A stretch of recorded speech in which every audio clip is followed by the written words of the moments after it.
हरिओम.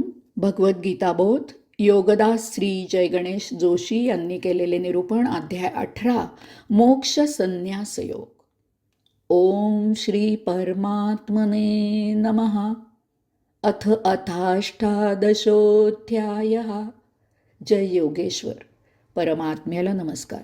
अध्याय 18 श्लोक क्रमांक 49. असक्तबुद्धिः सर्वत्र जितात्मा विगतस्पृहः नैष्कर्म्यसिद्धिं परमां संन्यासेनाधिगच्छति. अनासक्त बुद्धीने देहादी इंद्रियांवर ताबा असलेला, इच्छा नष्ट झालेला परम संन्यासाद्वारे नैष्कर्म्य सिद्धी प्राप्त करतो. या श्लोकात भगवंत श्रींनी परमसन्यासाद्वारे नैष्कर्म्य सिद्धी प्राप्त होते असे सांगितलेले आहे. याचा अर्थ नैष्कर्म्य सिद्धी प्राप्त होण्यासाठी परमसन्यास प्राप्त होणे आवश्यक आहे. अशा परमसन्यासासाठी त्यांनी येथे 3 गोष्टी सांगितलेल्या आहेत. असक्त बुद्धी. साधक बुद्धीने समजून जाणून उमजून ज्ञानाने अनासक्त झाला पाहिजे. परिस्थितीने अनासक्त होण्याला काहीही अर्थ नाही, कारण ती विपरीत परिस्थिती सुधारली की अशा साधकाची पुन्हा आसक्ती निर्माण होऊ शकते. आसक्ती याचा अर्थ जीवन जगताना जे उपभोग घेतले जातात, ज्या उपभोगांची अन्य वेळीही म्हणजे जीवन जगायला गरज नसतानाही वांछा निर्माण होणे. देहधर्म व्यवस्थित चालू राहील, जीवन रहाटी सुस्थितीत सुरू राहील, इतपत धनसंपत्ती मिळत असूनही केवळ जास्त धनसंपत्ती मिळत आहे म्हणून हातचे सोडून त्या धनसंपत्तीच्या मागे लागणे ही आसक्ती आहे. पोट भरलेले आहे, परंतु केवळ पदार्थ चवीला चांगला लागत आहे म्हणून तो खात राहणे ही आसक्ती आहे. एक नूर कपडा, एक नूर आदमी 10 नूर कपडा ही आसक्ती आहे. तसेच एखाद्या विपरीत आर्थिक परिस्थितीत डामडौल सोडून देतो आणि डांगोरा पिटतो की तो निरीच्छ झालेला आहे, परंतु दैवकृपेने जर त्याची आर्थिक परिस्थिती सुधारली तर तो पुन्हा डामडौल सुरू करतो.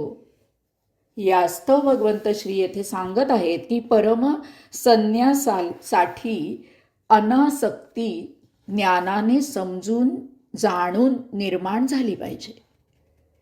त्याचा अन्य कारणांशी संबंध असता कामा नये. कोणतेही कारण नसताना साधक निरीच्छ अनासक्त झाला पाहिजे, तरच त्या अनासक्तीला अर्थ आहे.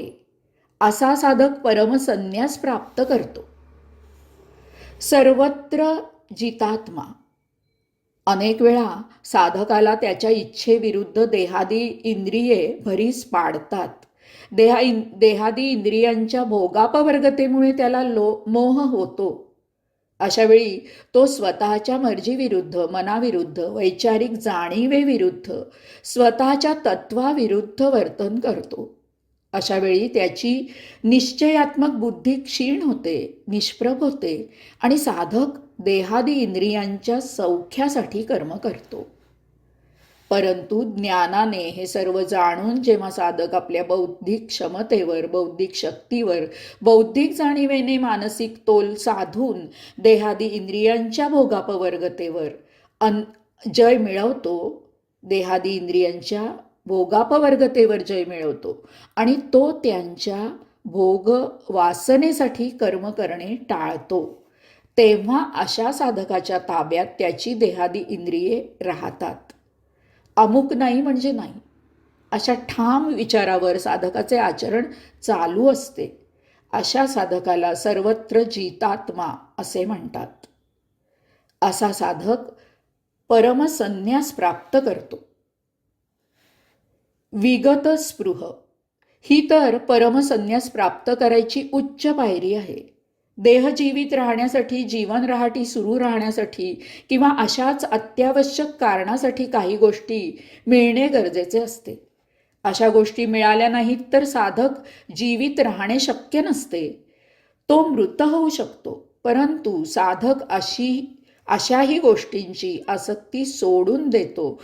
तो या अशा गोष्टीही परमात्म्यावर सोडून देतो. त्यात विनाकारण वेळ वाया घालवत नाही.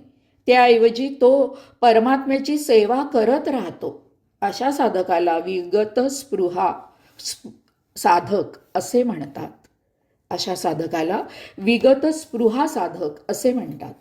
असा साधक परमसन्यास प्राप्त करतो. परमाम संन्यासेन अशा प्रकारे असक्त बुद्धी सर्वत्र जितात्मा विगत स्पृहा असलेला साधक परमसन्यास प्राप्त करतो. सर्वप्रथम म्हणजे अनावश्यक आसक्ती नष्ट होते. नंतर देहादी इंद्रियांचा मोह नाश होतो. शेवटी आवश्यक गरजांचीही आसक्ती नष्ट होते. नारळ वाळला की जसा करवंटीपासून अलग होतो तसा परमसन्यासी संसारापासून अलग होतो. सुकलेला नारळ करवंटीत राहूनही त्यापासून निराळा असतो. तसा परमसन्यासी संसारात राहूनही संसारापासून अलिप्त राहतो. असा साधक परम म्हणजे जीवनभर संन्यासी होतो. तो यामधून पुन्हा मागे फिरत नाही. संन्यासी हेच त्याचे जीवन होते. संन्यास हीच त्याची जीवन पद्धत होते. नैष्कर्म्य सिद्धिम परम याचा अर्थ अत्युच्च असाही आहे. त्या अर्थीही परमसाधक संन्यासी होतो. तो आता संन्यासाच्या शिखरावर आरूढ झालेला असतो. आता मागे फिरणे नाही. असा साधक नैष्कर्म्य सिद्धी प्राप्त करतो. आता त्याला कर्म करणे एवढेच माहीत असते. कर्मामुळे काय होईल याची त्याला फिकीर नसते. कर्म करणे यावरच त्याचे सर्व लक्ष केंद्रित झालेले असते. त्यामुळे त्याला अकर्मदशा प्राप्त होते. त्याला कर्मयोग प्राप्त होतो. साधक परमसिद्धी प्राप्त करतो. जीवनाची इतिश्री होते. तो भगवंत श्रींच्या चरणी योगधामी मुक्कामाला जातो. हरिओम.